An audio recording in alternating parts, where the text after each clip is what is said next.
Ever noticed how a tiny thought whispers in your head and suddenly it becomes a whole storm?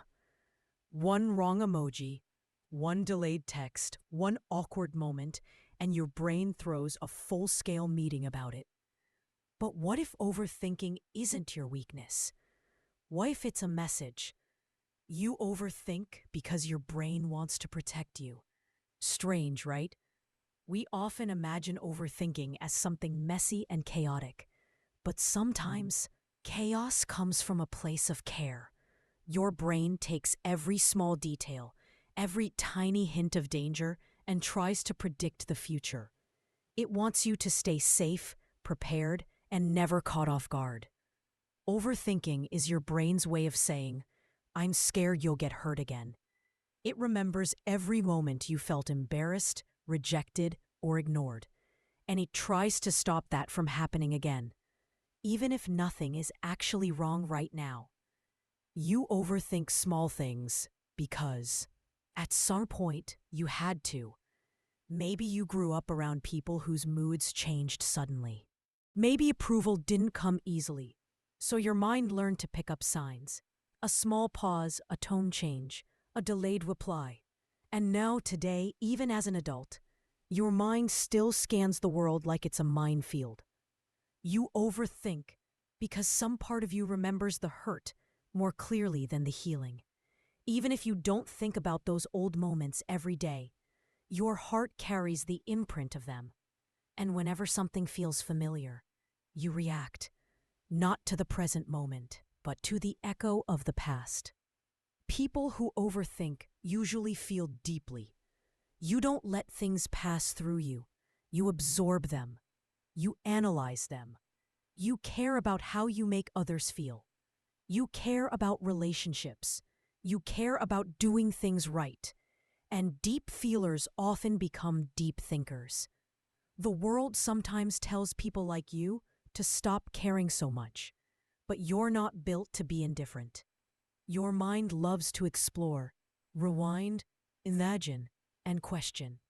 That's not a flaw. It's a gift.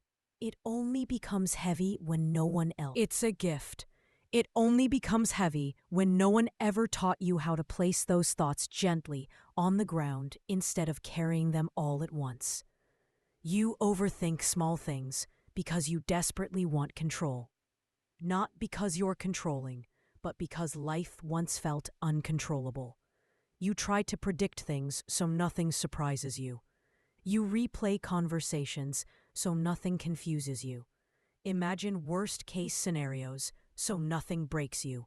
But the truth is, overthinking gives the illusion of control, not actual peace. Another quiet reason you overthink is because you never want to hurt anyone. You double text, apologize too much, rewrite messages 10 times, or avoid saying what you feel because you don't want to be misunderstood. You don't want to disappoint someone. You don't want to lose someone. And in that attempt, you sometimes lose yourself. You think too much because your mind never learned what rest feels like. You were always on alert for responsibilities, for expectations. So now, quiet moments feel unnatural. Peace feels suspicious. Your brain thinks silence means something bad is coming, so it fills it with noise. Let's make this very clear. You don't overthink because you're weak. You overthink because you're sensitive, intelligent, and shaped by experiences that required you to pay attention. Your mind isn't broken. It's doing what it learned to do. You don't have to fight your thoughts. You don't have to silence your brain. You just have to become a gentle teacher to it. When your mind spirals, you can remind it, I am safe. This moment is new. I don't need to predict danger. One thing that slowly heals overthinking is realizing this. The present moment is not the past. The people you meet today are not the people who hurt you. The situations you face now are not the ones you barely survived. You deserve a life where your thoughts don't scare you, where your mind doesn't punish you, where silence feels like softness, not threat. Almost Everyone you meet overthinks something. Some worry about being judged. Some worry about being forgotten. Some worry about not being enough.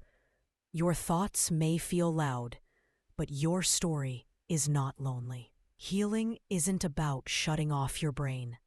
It's about learning to breathe between thoughts instead of drowning in them.